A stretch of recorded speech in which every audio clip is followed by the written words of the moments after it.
Bonjour Rita. Bonjour Evelyne. J'ai appris que tu animais ce week-end, le week-end prochain, un stage. Et c'est un stage qui est destiné aux femmes autour de la cinquantaine, qui vivent ce passage si important dans la vie d'une femme, et souvent si mal compris.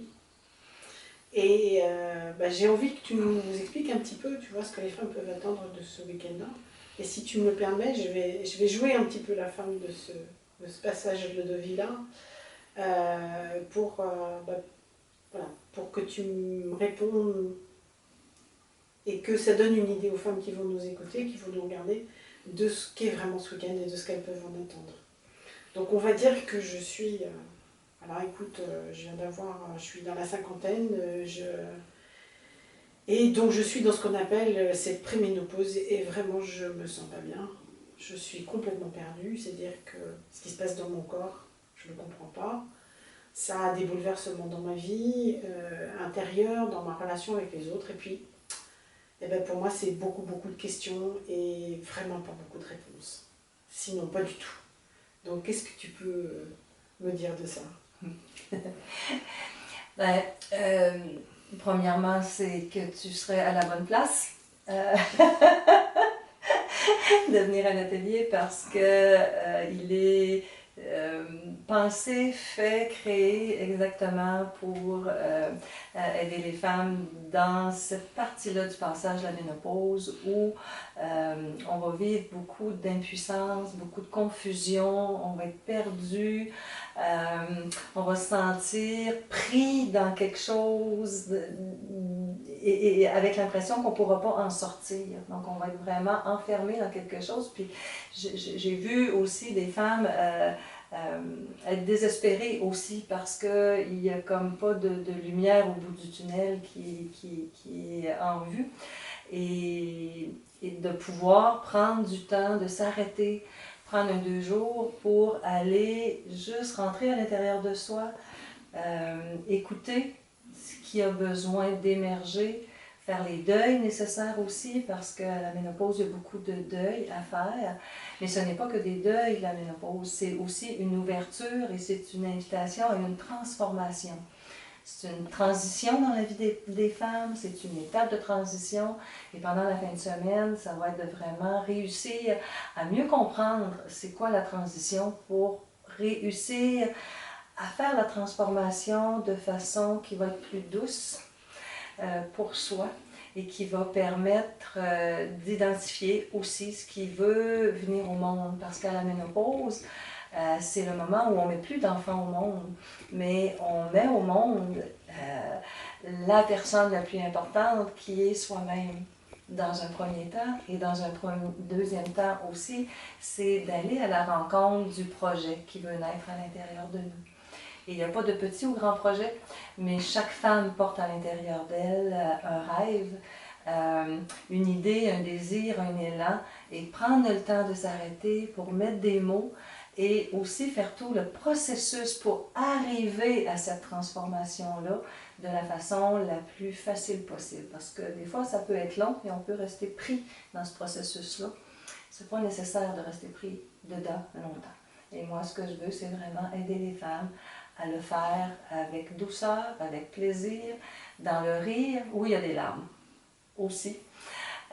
Mais pas uniquement des larmes, parce qu'il y a une vie après la ménopause. Moi, je me plais à dire ça tout le temps. Il y a une vie après la ménopause.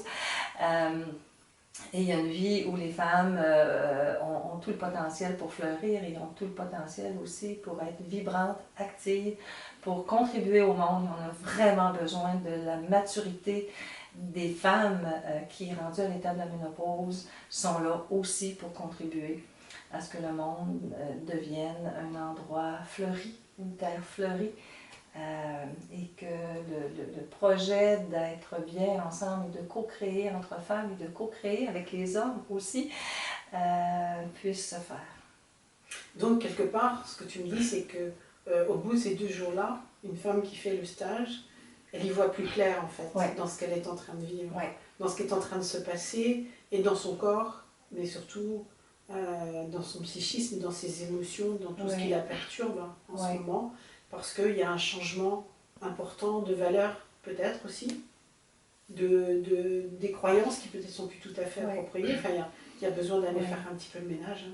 Oui, oui, parce que souvent, les femmes à cette période de vie-là, puis j'ai passé au travers et c'était la même chose, c'est de plus se reconnaître et de plus savoir qui on est.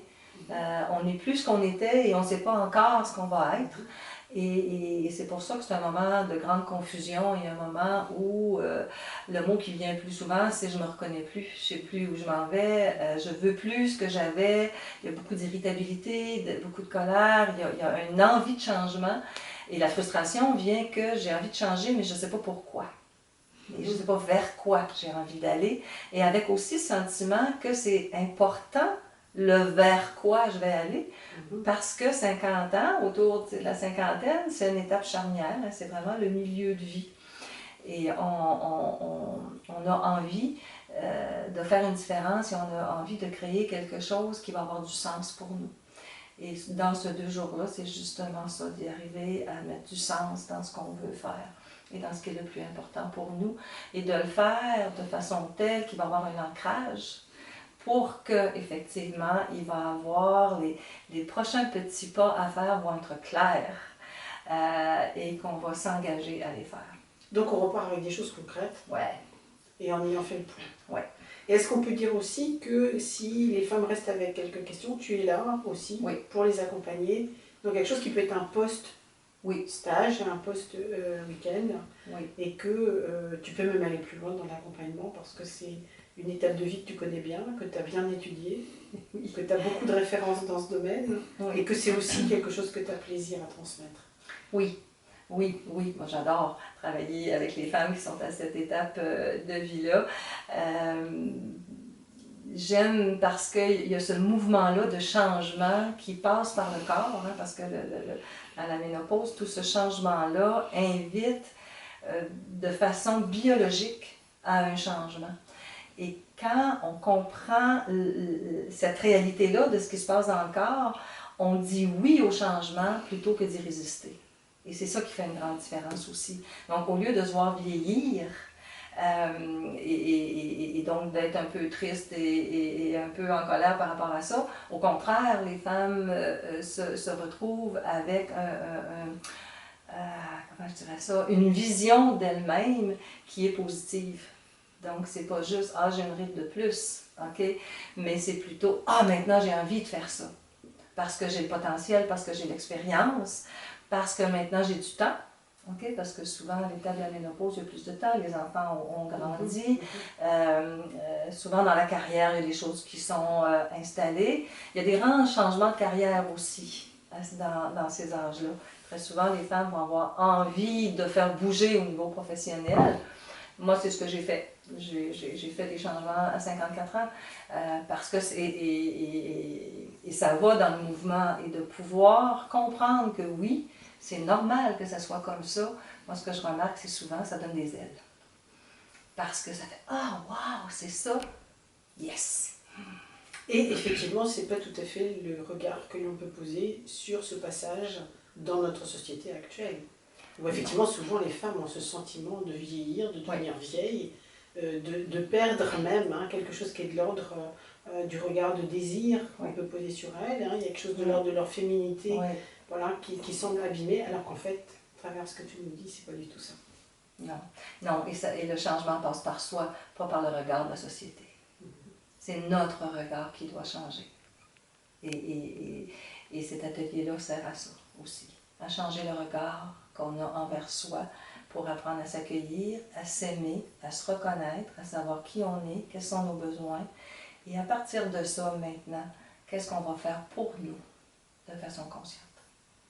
Alors peut-être qu'on peut juste dire aux femmes, écoutez, autour de vous, faites savoir que Rita est là, et le travail qu'elle fait, parce que c'est un travail remarquable, et que beaucoup de femmes qui sont en difficulté pour ce passage-là, eh bien, peuvent rencontrer Rita et peuvent profiter de tout ce qu'elle a à offrir, parce que vraiment c'est une grande aide à apporter, et que toutes les femmes rayonnent après cette étape-là. Ce serait fantastique. Voilà. Merci Rita. C'est mon plus grand souhait. Merci Evelyne.